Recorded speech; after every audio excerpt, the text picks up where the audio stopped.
Buenos días, queridos hermanos y hermanas. Es un gusto y una bendición para mí nuevamente el tener la oportunidad de compartir con ustedes este espacio tan interesante de la clase de liturgia cristiana.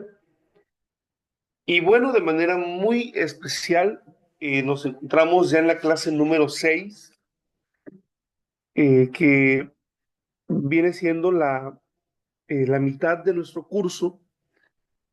Y bueno, voy a permitirme compartir la pantalla para poder iniciar con nuestra clase.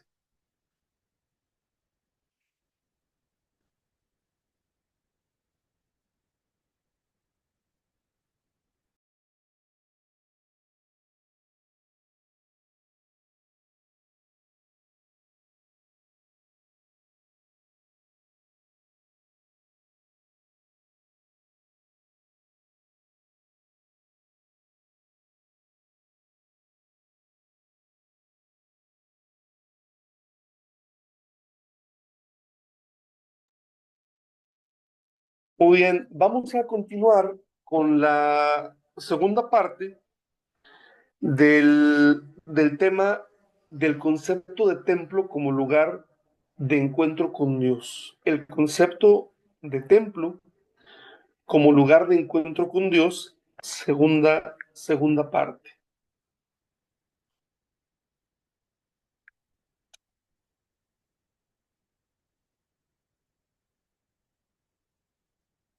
Y vamos a ver bueno, vamos a ver en este momento cuáles van a ser los temas que en esta clase vamos a revisar.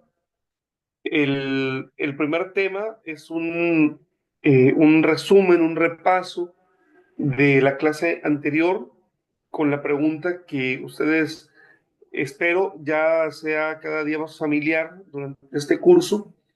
¿Qué hicimos la clase pasada? ¿Sí?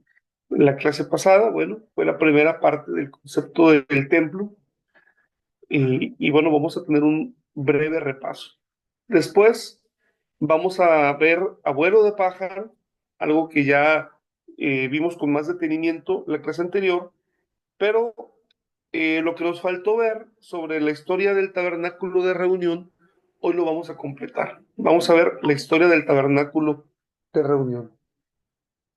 Y después vamos a pasar a la construcción del templo, los comienzos de la institución. El templo de Salomón, la casa de Yahvé o la casa de Jehová, y su significado religioso y político. Vamos a ver un tema muy interesante que tiene que ver con la crítica que los profetas hicieron a la institución del templo y su subsecuente destrucción histórica, ¿verdad? Vamos a ver también el surgimiento de la institución sinagogal y cómo en el siglo I de nuestra era, y con base en los testimonios del Nuevo Testamento, por supuesto, y otros testimonios más, cómo era la vida religiosa dentro de la sinagoga, ¿no? Para ir aterrizando finalmente hasta el concepto de iglesia en el Nuevo Testamento y al concepto de templo y al desarrollo de la teología del templo en el Nuevo Testamento. Estos van a ser los temas de nuestra clase, ¿sí? Así que vamos a dar inicio.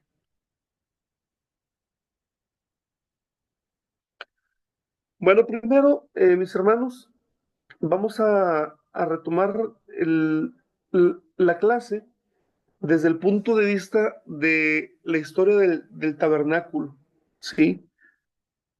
Bueno, aquí tienen ustedes un dibujo ahí, en la actualidad, ¿verdad? Muchos videos, muchas reconstrucciones en tercera dimensión, tanto del tabernáculo de reunión como del templo de Salomón, como del segundo templo. Y no nos vayamos con la finta, ¿verdad? Son tres recintos distintos, como recordarán ustedes y pudieron haberlo observado en la clase anterior, en los videos que un servidor compartí con ustedes. ¿Sí? Bueno, vamos a empezar con el tabernáculo de reunión. ¿Sí? Según la narración bíblica, una vez que el tabernáculo del desierto había sido construido y consagrado, y esto lo vemos y lo podemos verificar en los capítulos del capítulo 36 al capítulo 40 del libro del Éxodo. Los Aarón, el hermano de Moisés, y los sacerdotes fueron los primeros en ofrecer sacrificios eh, sobre el altar. ¿Sí? ¿En qué términos ofrecieron estos sacrificios sobre el altar? Bueno, tenemos que observar lo que dice Levítico capítulo 9. Allí vienen las instrucciones, todas las especificaciones sobre cómo debía ofrecerse el sacrificio a Jehová. ¿Sí? Bueno, pues resulta que al final de la ceremonia, según nos narra el texto bíblico, el Dios de Israel mostró con una señal milagrosa su aceptación y beneplácito, afirmando así la legitimidad del tabernáculo recientemente inaugurado. Y de esto nos da testimonio Levítico capítulo 9, versículo 24, que dice lo siguiente: salió fuego de la presencia de Yahvé que consumió el holocausto y las partes grasas puestas sobre el altar. Todo el pueblo al verlo prorrumpió en gritos de júbilo y cayó rostro, rostro en tierra. ¿Sí? Digamos que esa fue la inauguración, hermanos, del tabernáculo de reunión. Ese fue el momento oficial en el cual el tabernáculo de reunión habría de sustituir al monte Sinaí. A partir de ese momento, este tabernáculo del desierto, que no debemos olvidar que en sus características, algunas que resaltan con originalidad, son que era un santuario desarmable y que a su vez también era un santuario portátil. Este santuario desarmable y portátil acompañó al pueblo de Israel durante su deambular por el desierto durante 40 años. ¿Sí?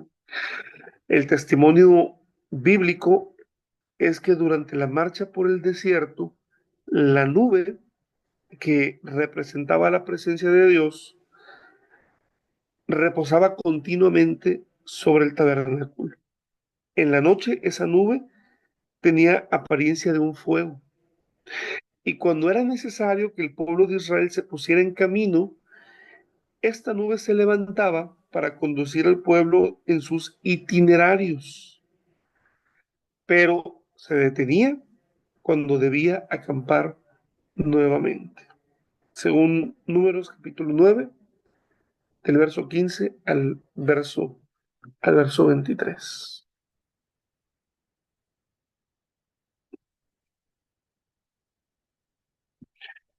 Cuando después de la travesía en el desierto, el pueblo que salió de Egipto o los descendientes de aquellos que salieron de Egipto llegaron a la tierra prometida, la tierra que hoy conocemos como la tierra de Israel.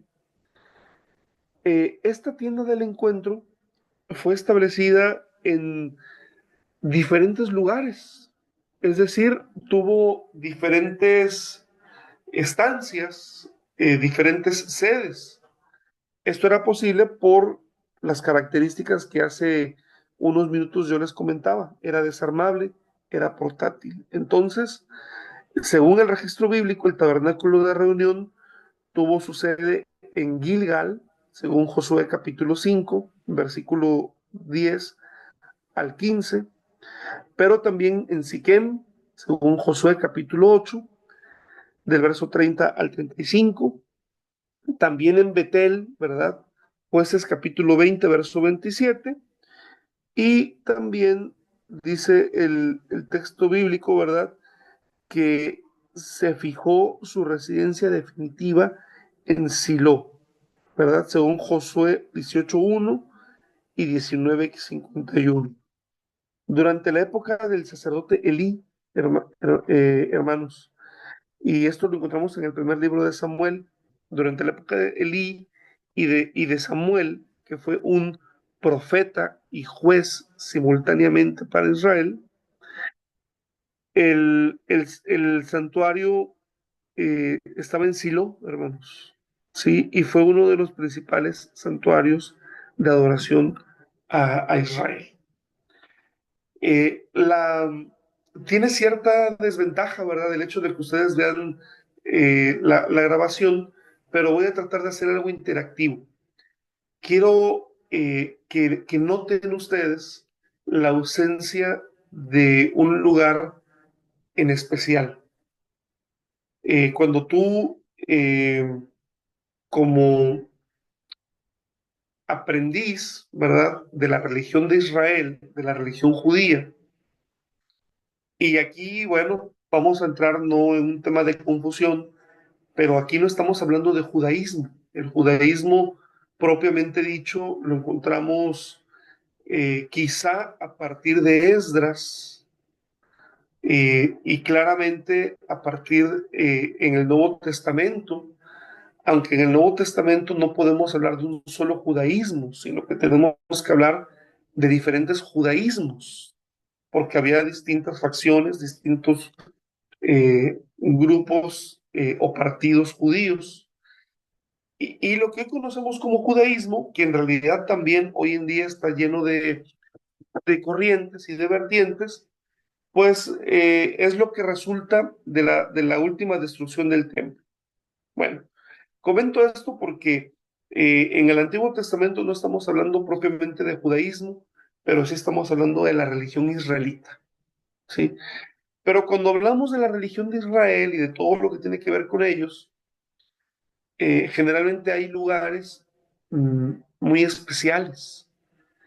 Y ustedes deberán notar, ¿verdad?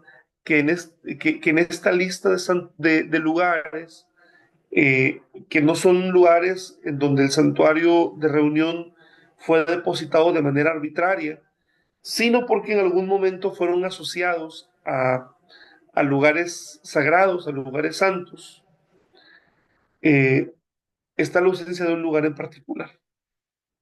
Hay un lugar que no está presente, que después llegaría a ser el lugar más importante, ¿verdad? Bueno, pero quiero que lo noten, quiero que lo, que lo identifiquen, ¿sí? Por ejemplo, en Betel, recordemos que fue el lugar en donde Jacob tuvo aquel sueño, donde Jacob soñó y vio una escalera que subía hasta el cielo y veía a seres celestiales, ángeles de Dios, mensajeros de Dios, que subían y bajaban. Bueno, vamos a continuar.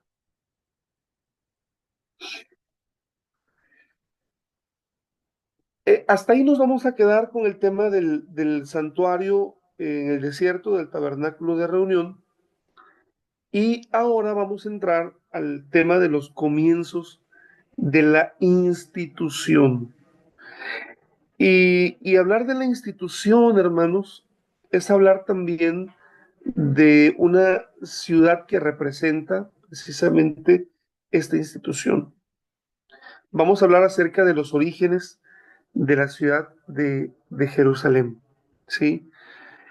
Y tenemos que decir primero que los orígenes de la ciudad de Jerusalén se pierden en las brumas del tiempo, Según lo demuestra la arqueología, como es en el caso de los textos de execración egipcios, textos que provienen de entre el siglo XIX y el siglo XVIII antes de Cristo, o las cartas de Tel el Amarna, también Egipto, y que proviene del siglo XIV antes de Cristo, o de las tabletas cuneiformes de los restos de Ebla en Siria del año 2300 antes de Cristo, hermanos. Todos estos textos, ¿verdad?, dan testimonio que la ciudad de Jerusalén ya existía en el segundo milenio antes de la era común.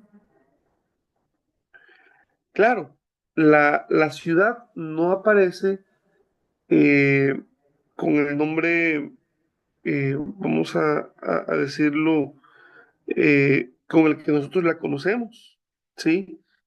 Aparece la ciudad con el nombre de Urusalibum o Urusalim, ¿verdad?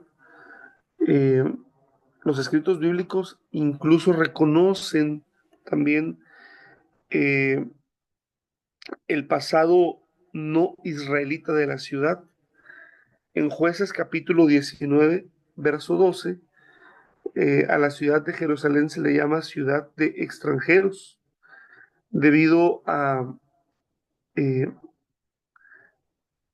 a su población de origen extranjero, de origen jebuseo. ¿Sí? Bueno, un poquito más de estos textos. ¿Qué, ¿Qué son las cartas de Tel el Amarna? Bueno, estas son inscripciones que eran de carácter mágico dentro de la religión egipcia y contienen nombres de países, ciudades y gobernantes que se habían declarado enemigos de Egipto. Y lo que están escritas, lo que está escrito en estas cartas, son maldiciones que habrían de ser efectivas en caso de que estos pueblos y estos gobernantes se rebelaran contra el faraón. Eh, estas, bueno, y en estas tablillas, pues curiosamente, se hace mención a la ciudad de Jerusalén, hermanos. ¿Sí? Los textos de execración, bueno, son textos denominados así. Eh, Durante el transcurso de este periodo se conocen los restos de diversas figurillas que demuestran que los egipcios practicaron actos mágicos para contrarrestar la acción de sus enemigos reales o posibles. ¿Sí? Aquí vemos una descripción de las cartas de Tel el Amarna, ¿verdad? Las cartas de Tel Amarna designan un archivo de correspondencia en su mayor parte diplomática, grabadas con escritura acadia, con tablillas de arcilla de la administración egipcia y sus representantes en Canaán y Amurrú. Estas cartas fueron encontradas en la ciudad de Amarna, en el Alto Egipto, fundada durante el reinado del faraón Amenhotep IV, conocido también como Akenatón.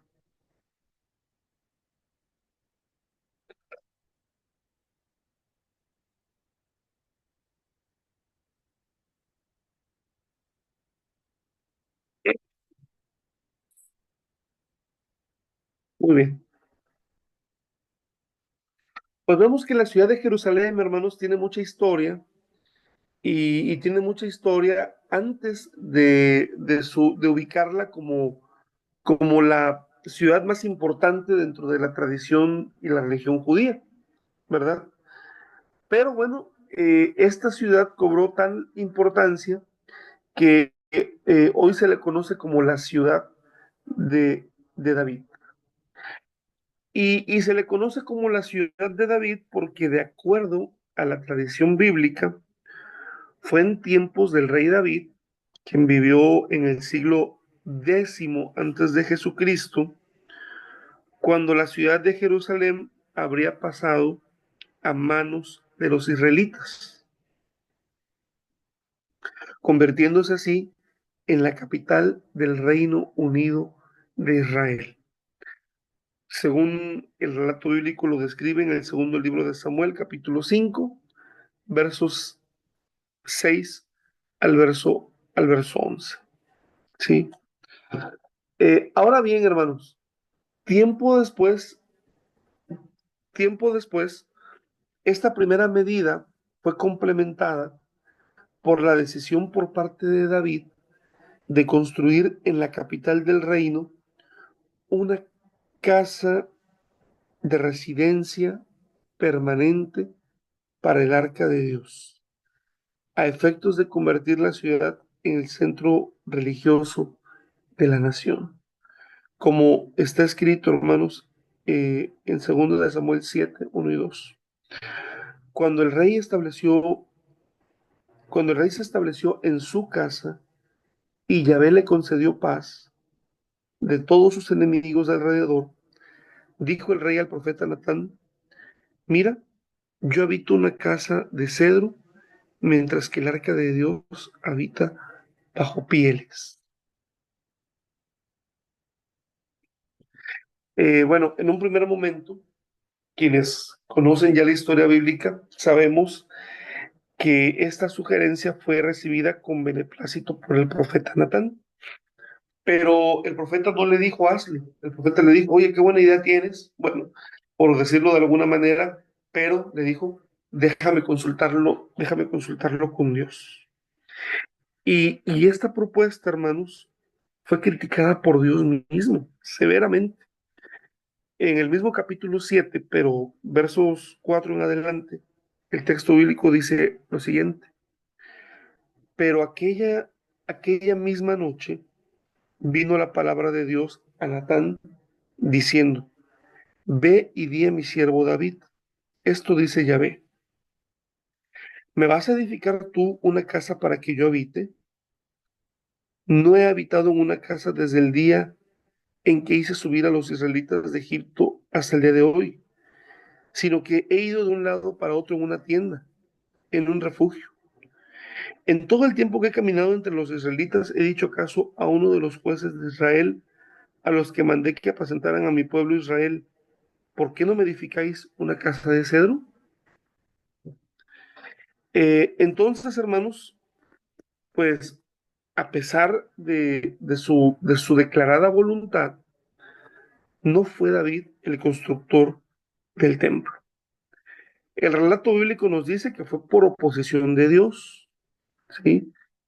No podemos descartar que a esta oposición de Dios hayan ocurrido también algunas otras razones de carácter geopolítico o religioso. Pero lo que el texto bíblico nos cuenta es que fue su hijo Salomón quien llevó finalmente a buen puerto este grandioso proyecto, construyendo por primera vez en la historia de la nación de Israel, en el año 950 antes de Cristo, hermanos, un santuario permanente al Dios que se manifestó inicialmente en la montaña y en el desierto.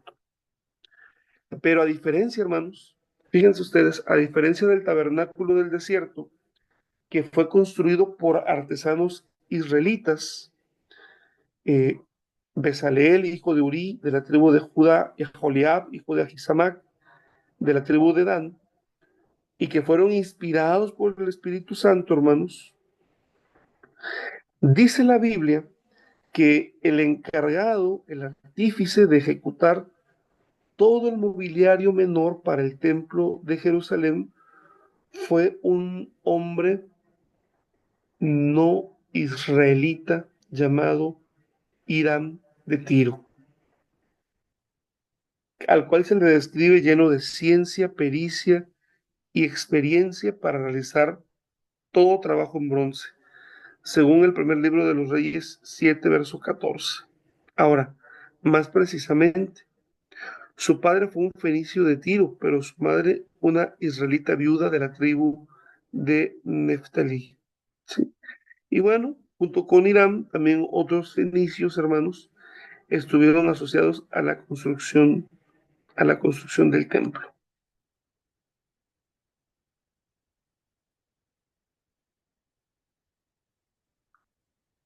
El templo de Salomón, hermanos, la casa de Yahvé.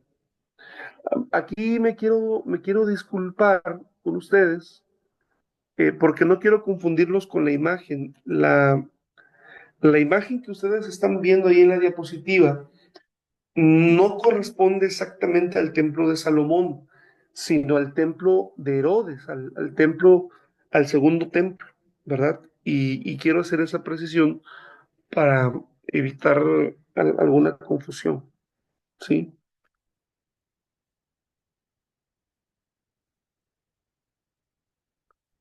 Bueno, el templo de Jerusalén, hermanos, fue construido en el monte Sión, localizado al norte de la fortaleza de Sión o de la ciudad de David, hermanos.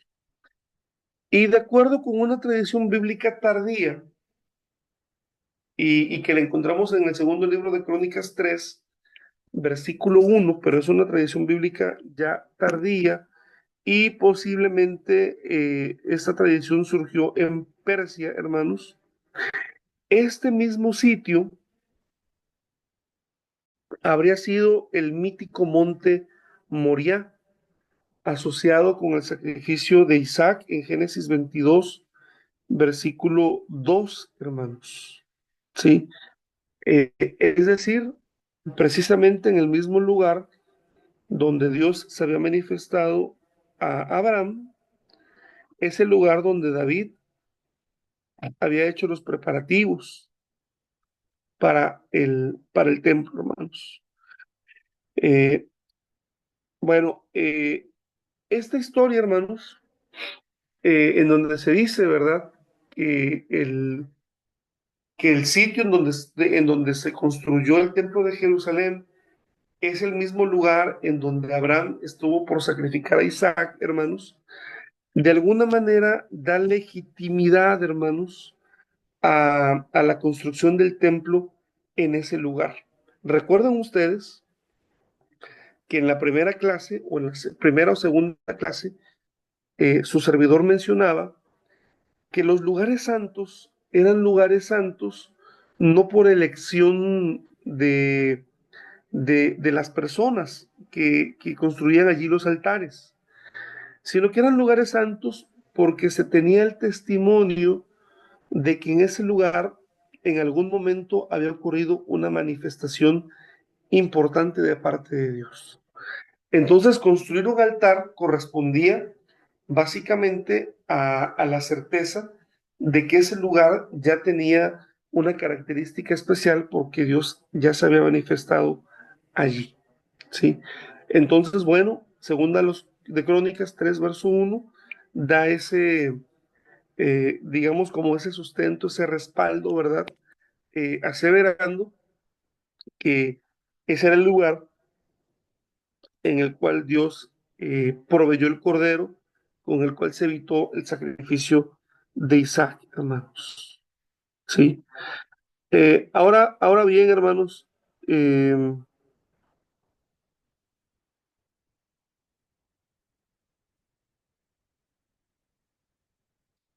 vemos aquí, hermanos, cómo eh, una ciudad, que era una ciudad de extranjeros, Jerusalén, ahora es conocida como una ciudad sagrada y ahora tiene el lugar sagrado, hermanos.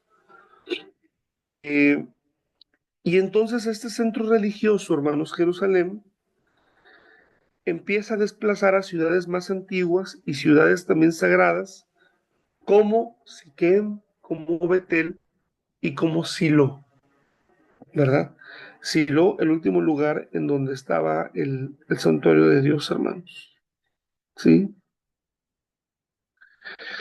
En el video que nosotros, bueno, que les proyecté en la clase anterior, algo que podemos ver y que podemos notar es la experiencia de subir que tenía el fiel, ¿verdad? El creyente cuando llegaba al templo de Jerusalén tenía que subir un monte. Esa experiencia también, hermanos, era una experiencia religiosa importante, ¿sí?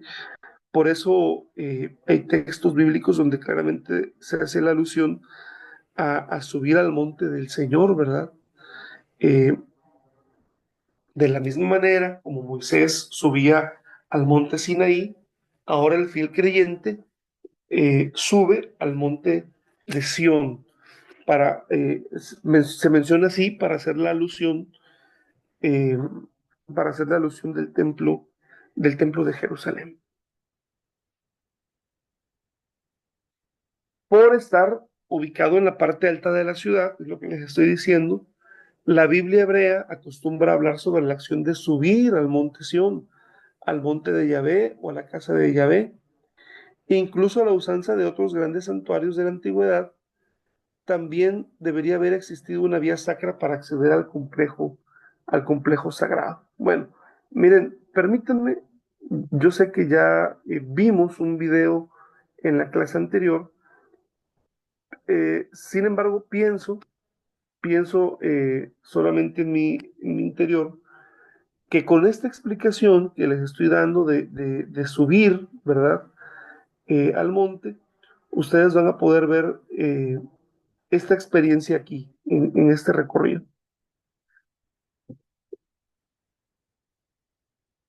Son menos de 2 minutos el video, nuevamente.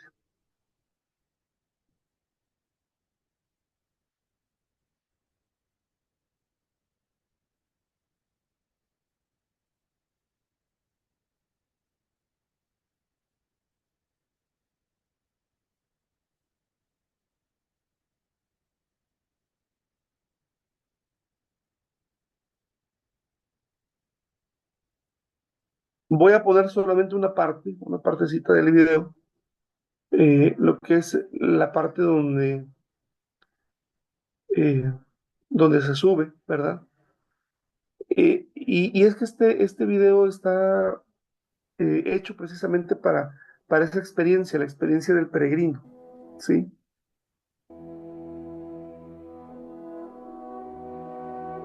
Vamos subiendo. El, el creyente, hay una especie de vía sacra, es decir, un camino sagrado.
No, voy a adelantar un poquito el video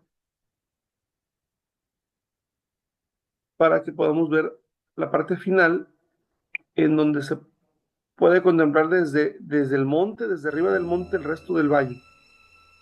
¿sí?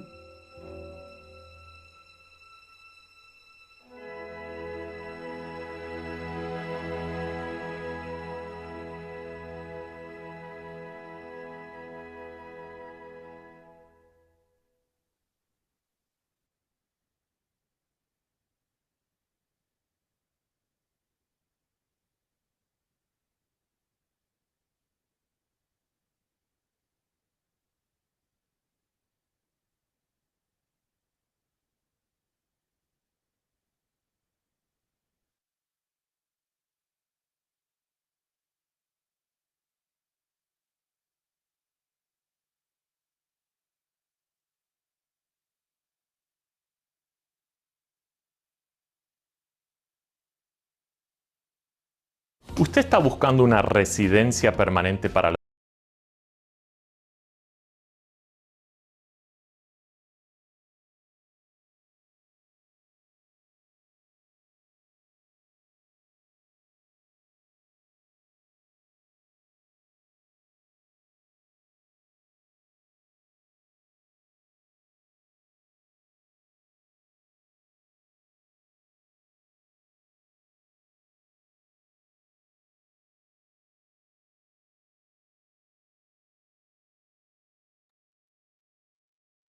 Muy bien, hermanos.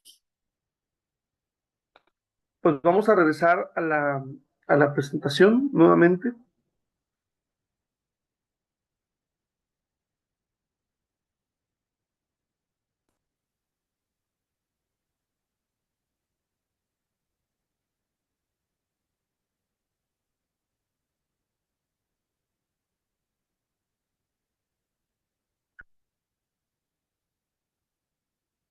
Y lo que les presento a continuación es la arquitectura del templo de Salomón, mis hermanos. ¿Sí? Lamentablemente, hasta el presente no se ha podido identificar algún resto material del edificio o de los artefactos o de los objetos vinculados de manera expresa o indirecta en el templo de Salomón. Sin embargo, hermanos, eh, a la luz de los restos de los templos excavados en todo Oriente Medio, por ejemplo, en Ebla, en Emar, en Ain Dara, en Turquía también y en Egipto, hermanos, y en el mismo Israel. En Israel se han excavado santuarios en lugares como Siquén, Megiddo, Hazor, Arad, Motzá. Se puede establecer con cierto margen de seguridad que la información dada en la Biblia hebrea acerca del templo de Jerusalén, templo de Salomón, hermanos, y sus detalles arquitectónicos y mobiliario parecería ser bastante fidedigna, reflejando un edificio concreto y real y similar en espíritu a los templos del antiguo Oriente, a pesar de no haberse hallado ningún paralelo exacto al templo de Jerusalén mismo.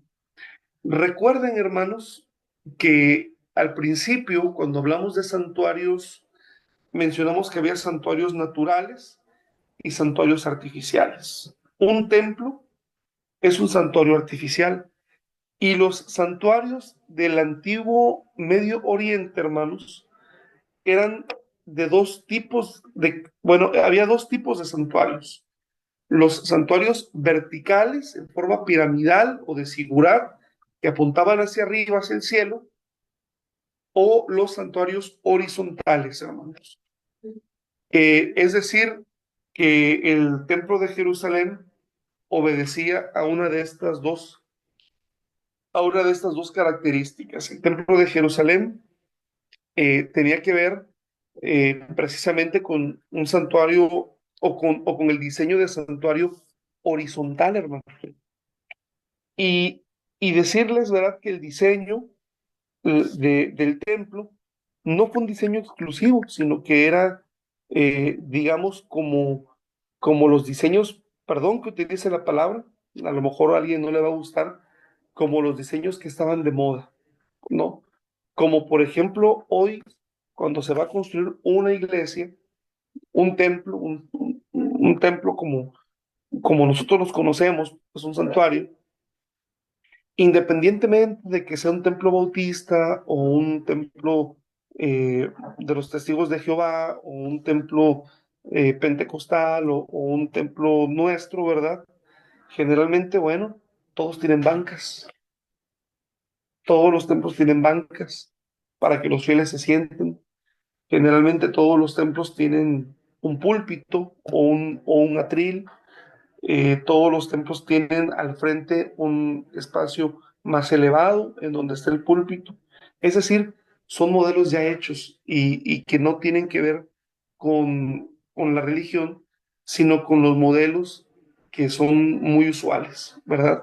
Hoy en día, por ejemplo, ya la gente cuando tiene la posibilidad de construir santuarios, ya utiliza incluso, digamos, modelos un poco más modernos, ya no quieren bancas, ahora son sillas ergonómicas más cómodas, este, ya no se pone en algunas iglesias a lo mejor los 10 mandamientos, sino que ponen una pantalla, ¿verdad? Para poder proyectar, etcétera. Pero son modelos que son indistintos a, a la, a la cultura religiosa. Bueno, quiero recalcar esto, el templo de Jerusalén correspondía, hermanos, a un modelo que ya existía y que era muy común. Bueno, según la Biblia hebrea, el templo salomónico habría sido un edificio de forma rectangular, 70 codos de largo por 20 codos de ancho por 30 codos de altura. Y estaba dividido en tres unidades arquitectónicas continuas. Una sala de entrada, aquí la tenemos, la sala de entrada, el lugar santo, que aquí lo podemos ver, estoy tratando como con las flechitas del puntero del mouse, hacer con ustedes este acercamiento, este zoom. Bueno, aquí vamos a ver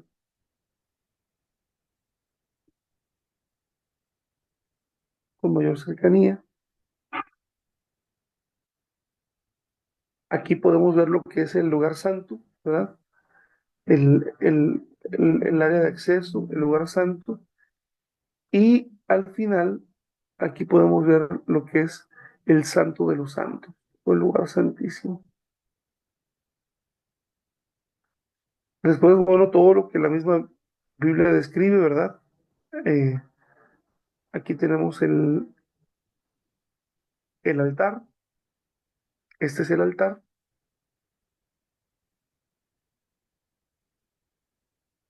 los pórticos, las columnas, Joaquín y Boaz. Estas son las cámaras de los sacerdotes. Y fíjense cómo aquí hay una comparación, ¿verdad? Del tamaño. Esto podría ser como la cancha, una cancha de fútbol, vamos a ver la proporción de lo que era una cancha de fútbol y lo que era el templo.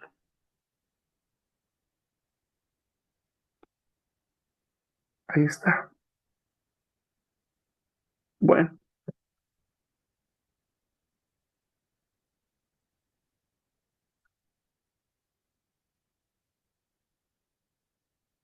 significado político y religioso del templo.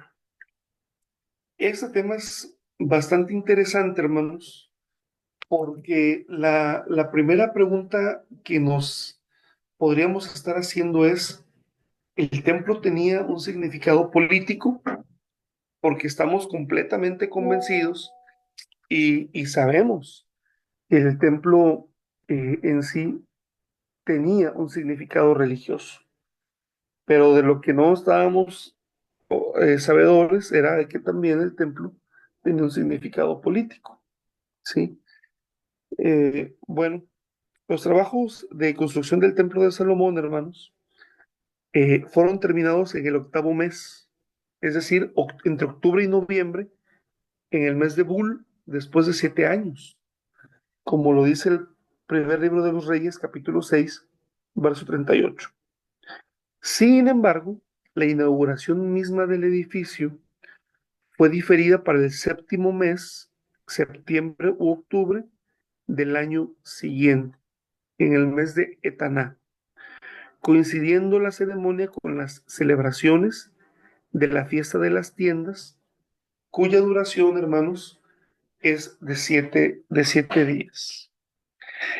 En el momento culminante de la ceremonia de inauguración, dice el texto bíblico que los sacerdotes llevaron el arca de la alianza de Yahvé a su sitio, en el Santo de los Santos, bajo las alas de los querubines, que los querubines extendían sus alas por encima del sitio del arca, cubriendo el arca de manera importante.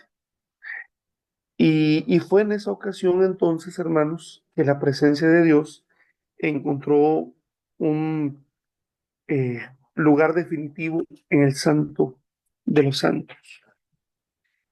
Y en ese sentido, hermanos, pues el Templo de Jerusalén fue un instrumento esencial en la formación del Estado, a efectos de legitimar su misma existencia. A semejanza de la práctica establecida en todo el antiguo Oriente, hermanos, eh, David, hermanos, buscó que la legitimidad del templo también le diese legitimidad a su reino, a su reinado. Esta centralidad político-religiosa del templo también tenía una dimensión económica, por, porque el templo salomónico funcionaba como si fuera un banco nacional, en el cual los tributos de la gente y los tesoros tomados en carácter de botín eran depositados y salvaguardados de depredadores.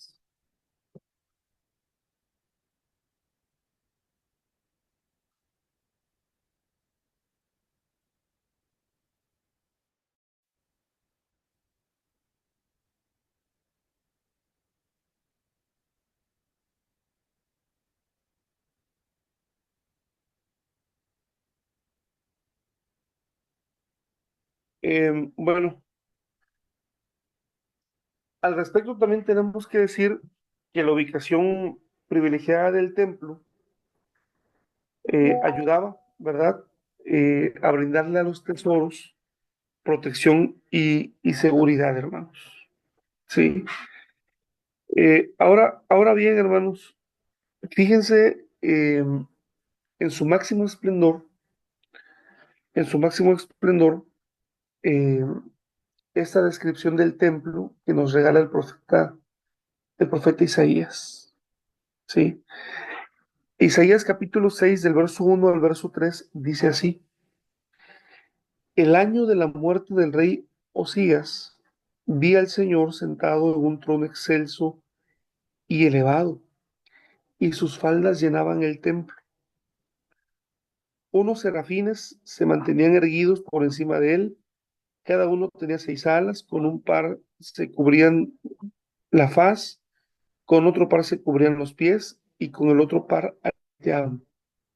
Y se gritaban el uno al otro: Santo, Santo, Santo, Yahvé, Sebaot, llena está toda la tierra de su gloria. ¿Sí?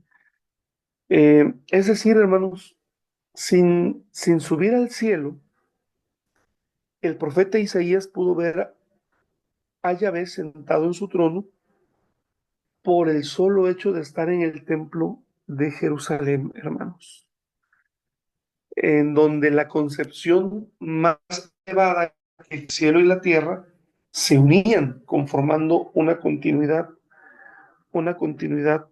orgánica. En palabras de un especialista, que él describe lo siguiente: la ubicación del templo en el monte Sión, que era el punto más alto de la ciudad, lo caracterizaba como vínculo entre cielo y tierra, de un modo aún más intenso que su configuración arquitectónica. El templo es una parte de la tierra que llega a tocar los cielos o una parte del cielo que toca la tierra. Sí. Bueno, con estas descripciones podemos ver la importancia, hermanos, que el templo llegó a tener en la religión de Israel. Ahora bien, esto debe de ser interesante, pero tenemos que comprender que antes de que hubiese templo ya había religión, hermanos. Antes de que hubiese templo en Jerusalén, los israelitas ya tenían una religión y tenían un sistema religioso en el cual adorar a Dios. Sin embargo, es digno de admirarse cómo el templo de Jerusalén llegó a tener una importancia central, hermanos. Sí, bueno, seguimos.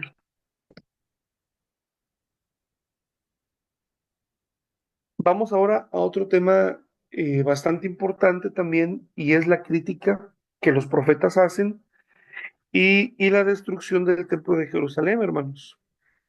Y fíjense que vamos a empezar con Isaías, porque no obstante la visión de majestad de Dios precisamente en el templo que Isaías recibe, fue el profeta Isaías quien elevó su voz de protesta contra el carácter superficial del culto llevado a cabo en el santuario sagrado, según capítulo 1, versos 11 al 17. Eh, algunos, eh, algunos profetas, como Miqueas, como Jeremías, también se opusieron a ver el templo como un objeto de culto idolátrico, ¿sí? Suponiendo que el templo era invulnerable, otorgándoles a los israelitas impunidad ante los delitos y los pecados cometidos. Eh, Contrariamente, hermanos, a la teología mágica sobre el templo propugnada y promovida por Isaías años atrás, bueno, Jeremías mostró un rechazo total hacia esta creencia. Y a ver, hermanos, ¿por qué en un punto estoy diciendo que Isaías elevó su protesta contra el carácter superficial del templo, pero al mismo tiempo Isaías también propuso una creencia de invulnerabilidad, hermanos? Bueno, pues tenemos estas posturas dentro del libro del profeta Isaías, pero ustedes deben de saber eh, que el libro del profeta Isaías en realidad estamos hablando de una compilación de 3 libros. Los estudiosos hoy están de acuerdo, desde hace mucho tiempo, en que lo que nosotros conocemos como el libro del profeta Isaías, en realidad son 3 libros, los cuales se han denominado Isaías 1, Isaías 2 e Isaías número 3. ¿Sí? Y algo más curioso, hermanos, es que estos libros no pudieron haber sido escritos por el mismo autor, ¿sí? Posiblemente, y esto es muy probable, hayan sido redactados por personas, bueno, el primer libro de Isaías, ¿verdad? Obviamente por el autor Isaías, y los otros 2 libros por personas que eran parte de su escuela profética, ¿sí? O un grupo de profetas. Entonces, por eso vamos a encontrar que en algunas partes de Isaías se nos va a hablar del templo como lo máximo, como el cielo en la tierra, pero en otros pasajes vamos a ver una crítica muy fuerte y muy recia en contra del libro, del templo, ¿sí? Bueno, pues hermanos, se había desarrollado una creencia mágica, ¿verdad? Por llamarla de alguna manera, eh, en donde la gente pensaba que el templo era invulnerable, ¿sí? Como el templo, ¿por qué era invulnerable? Porque ahí estaba la presencia de Dios. Ellos decían, mientras tengamos el templo y mientras tengamos a un descendiente de David en el trono gobernando, nosotros somos invulnerables, ¿sí? Y aquí encontramos al profeta Miqueas, quien se opuso a esta falsa confianza en el templo y que fue el primero en anunciar la destrucción de Jerusalén y de su santuario, hermanos. Es decir, el profeta estaba anunciando lo que nadie creía que podía pasar.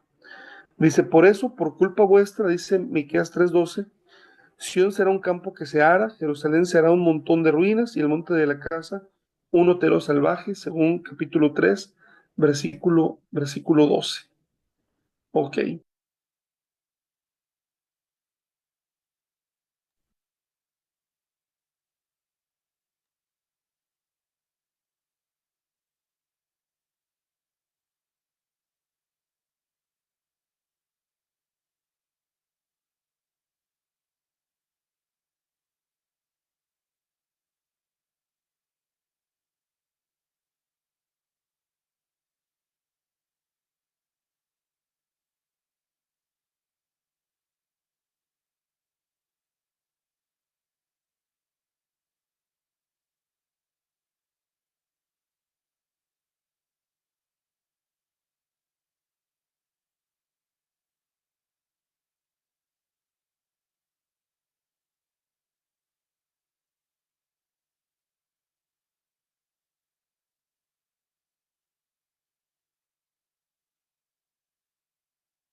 muy bien, continuamos.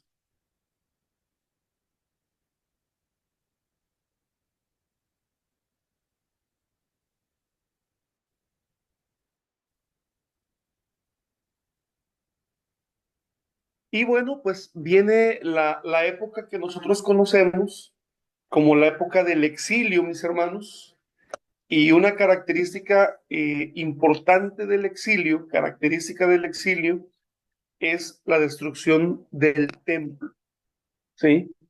En el año 587 al 586 antes de Cristo, Nabuzaradán, jefe de la guardia del ejército enviado por el rey Nabucodonosor II de Babilonia, conforme lo dice el registro bíblico, incendió la casa de Yahvé y la casa del rey y todas las casas de Jerusalén, según segundo libro de los Reyes 25:9 y segundo libro de las Crónicas 36, verso 19, convirtiendo en cenizas el baluarte de la fe de Israel. Los artefactos sagrados del templo de Jerusalén fueron rotos y saqueados, y dice el texto bíblico también que se llevaron el bronce a Babilonia. Y bueno, con el bronce del santuario, también el resto del pueblo, sacerdotes, cortesanos y algunos hombres de la tierra fueron deportados a Babilonia, abriendo de esta manera una nueva época en la historia de Israel, el exilio, el exilio babilónico. Eh, Voy a pasar ahora en el exilio babilónico, hermanos, surge una nueva institución, la institución sinagogal. Antes de esto no encontramos nada semejante, pero según John Bright, ya en los tiempos preexílicos se reunían algunos grupos para escuchar la instrucción de los levitas, mientras que los profetas atraían a círculos de discípulos. Es decir, existían las denominadas escuelas de profetas. Sí, Isaías tenía su escuela, Miqueas también, Elías tuvo su escuela de profetas, etcétera, ¿verdad? Eso ya existía. Sí, eran círculos de estudio. Eh, Hermanos, bueno, El Nuevo Testamento menciona las sinagogas unas 50 veces, pero el Antiguo Testamento no. Ni siquiera los textos bíblicos que fueron escritos después del exilio. Flavio Josefo eh, y la tradición rabínica, ellos de alguna manera mencionan y hacen remontar su origen hasta el mismo Moisés o hasta la misma época de los patriarcas. Sin embargo, hermanos, históricamente, eh, pues no hay forma de verificarlo, ¿sí? Vamos a hablar de la sinagoga. Dice nuestro texto, tradicionalmente y con razón, se subraya la importancia del destierro babilonio como cuna de semejantes reuniones para mantener la cohesión religiosa de los deportados. Estas reuniones podían celebrarse en casas particulares, alrededor de los profetas o junto a algún río. La tradición interpretaba Ezequiel 11:16. Yo he sido para ellos un santuario, como una alusión a las sinagogas de Babilonia. Las palabras que sirven para designar la sinagoga evocan un lugar de oración, prosuché, de reunión, sinagogé, y también el sábado, una vez sabatellón en la pluma de Flavio José, ya que la sinagoga tuvo que contar mucho para la regularidad de la observancia de este día santo. La institución sinagogal forjaba de un modo particular la unidad de los miembros de la diáspora, asegurándoles un lugar público de expresión de su fe, de educación en la ley y en las prácticas judías, hermanos. ¿Sí? Es decir, hermanos, si en el templo de Jerusalén el sacrificio era lo central, hermanos, la lectura de la Torá era el elemento central en la reunión de la sinagoga. No había sacrificios, pero había lectura de la ley. La predicación explicaba, exhortaba, teniendo como primer elemento de interpretación la lectura de un pasaje, hermanos. Así que la sinagoga fue el lugar especialmente propicio para la aplicación de las interpretaciones de los escribas, hermanos. La institución sinagogal, hermanos, eh, tuvo mucho que ver en el origen de la versión griega de la Biblia de los 70. De hecho, esta versión eh, correspondió a su origen a las necesidades de las sinagogas de la colonia judía en Alejandría. Las sinagogas de la dispersión constituían un lugar de encuentro, no solamente con los prosélitos paganos que se habían hecho judíos, sino también con los simpatizantes que sin hacerse judíos manifestaban allí su adhesión a un Dios único. En este ambiente fue donde el cristianismo encontró a sus oyentes de origen pagano. La sinagoga, por otro lado, hermanos, no fue jamás un rival del templo, el único lugar en el que se desarrollaba el culto en el sentido antiguo de la palabra. Pero con la sinagoga, lugar en donde se escuchaba la ley y donde se oraba tras escuchar su lectura, ojo con esto, se preparaba ya la existencia futura de un judaísmo sin templo. Ok. Entonces encontramos aquí en el exilio que no hay templo, pero surge la sinagoga.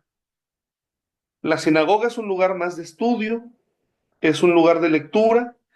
El centro de la sinagoga es la Torá, es la ley y la interpretación que los profetas hacen de ella, a diferencia del templo, en donde el culto, sacrificio, era el lugar central. ¿Sí?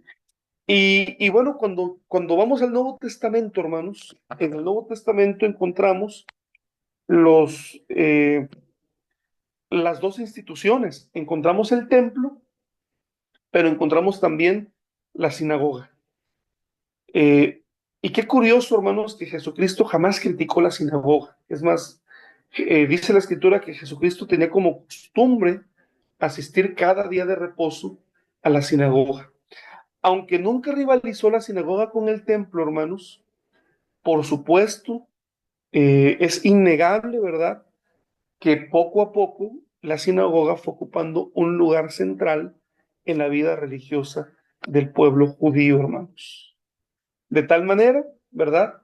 Que, como dice nuestra diapositiva al final, se preparaba lo que poco después sucedió, un judaísmo sin templo, pero con la ley y con la sinagoga, hermanos. ¿Sí? ¿Qué más podemos decir, hermanos, de la sinagoga en los tiempos de Jesús?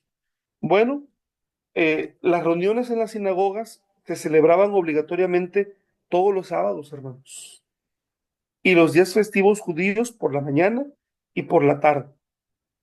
Y el resto de los días su asistencia era voluntaria. Se leían las escrituras sagradas, se recordaban las tradiciones, se recitaban plegarias, se fortalecía la unidad nacional del pueblo de Israel. Es decir, hermanos, ya era un culto un poco más parecido a lo que vendría a ser después el culto cristiano. ¿Sí? Y con esto, hermanos, vamos al concepto de iglesia en la teología de Pablo.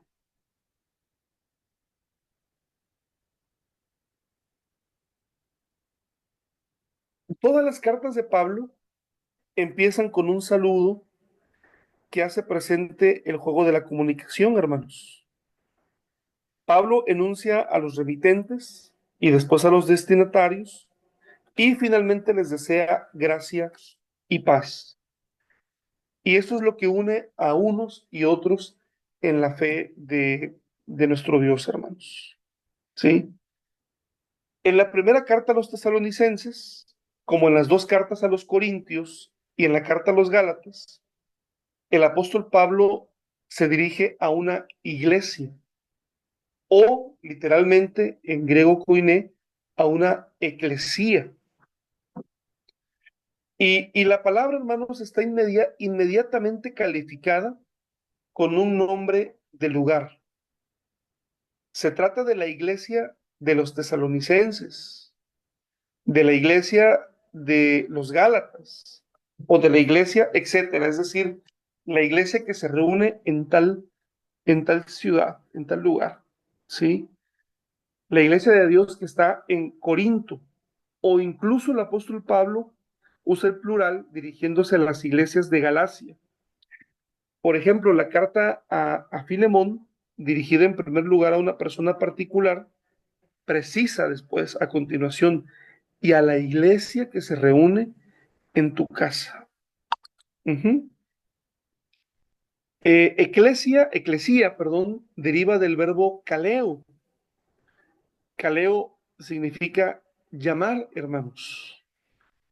Y más que iglesia, que es una adaptación de la palabra a través del latín, eclesía podía ser traducida fielmente como una asamblea, o mejor aún, como la convocación.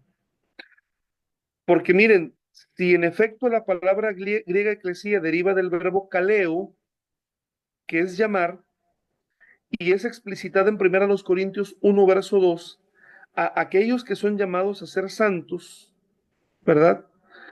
Entonces, es una convocación de los llamados a ser santos, ¿sí? Eh, Esto nos debe de recordar algunos términos del Antiguo Testamento.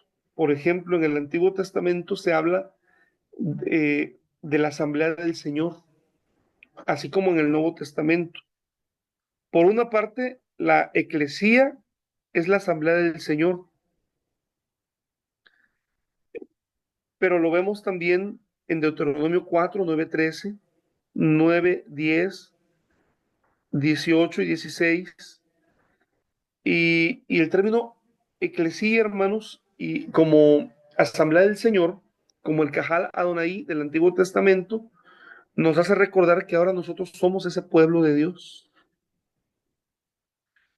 En el mundo griego, hermanos, la palabra eclesía literalmente significaba la asamblea de los ciudadanos. Eh, La palabra designa de forma constante la asamblea oficial de los ciudadanos que se hace por convocación. En el mundo griego, la eclesía es el lugar en que se discute la vida política y donde se votan las leyes y las medidas administrativas. A los oídos de los cristianos de las ciudades griegas, fueran cuales fueran sus orígenes sociales, y muchos provenían de la esclavitud, hermanos, el término eclesía era excluyente, es decir, a la eclesía solamente podían asistir los ciudadanos. Muchos eran esclavos, así que muchos no estaban convocados. Pero cuando Pablo dice que nosotros fuimos llamados a ser parte de una eclesía, pero no de una asamblea común y corriente, sino de la eclesía de Dios, de la iglesia de Dios, en donde Pablo dice, ya no hay varón ni hembra, ya no hay esclavo ni libre, sino que todos somos parte, hermanos. Entonces, imagínense el sentido tan importante de libertad, hermanos, que aquellos que eran excluidos de la eclesía romana o de la eclesía griega y que ahora sabían que ellos podían pertenecer a la iglesia de Dios, a la eclesía de Dios, a la asamblea de Dios, a la asamblea del Señor, hermanos. Pablo, cuando habla de ciudadanía, estaba hablando con muchas personas que por su condición de esclavitud no podían ser ciudadanos, pero les decía, no te preocupes por esta ciudadanía, porque ahora eres ciudadano del país de Dios, eres ciudadano del reino de Dios, del reino de los cielos, y eso es más importante, ¿sí? Eh, Pablo, hermanos, es el primero en utilizar la palabra iglesia. Pablo, ustedes saben que viene de un trasfondo griego romano y utiliza la palabra iglesia a un grupo de cristianos procedentes del paganismo, que ahora son convocados en asamblea por Dios y por el Señor Jesucristo para una ciudadanía de hombres libres. Ahora bien, la iglesia en Pablo está siempre ligada a un lugar, a una ciudad o una casa. Es decir, la iglesia siempre va a ser iglesia local, convocada por Dios en un lugar determinado, para vivir allí de la vida nueva en Jesucristo, vida que se expresa mediante el amor mutuo y la acción de gracias. Este concepto bíblico de iglesia contrarresta el individualismo de nuestros tiempos. Aquellas personas que dicen, quiero a Dios, amo a Dios, pero no quiero y no puedo ser parte de una iglesia. Prefiero con el control remoto, a lo mejor sintonizar algún canal cristiano y ejercer mi cristianismo desde la individualidad de mi relación con Dios. Eso es imposible. La iglesia, en términos bíblicos, en términos del apóstol Pablo, siempre será una iglesia local. Muy bien, hermanos. Que Dios les bendiga y de esta manera estamos concluyendo con nuestra clase. Pasa a ustedes.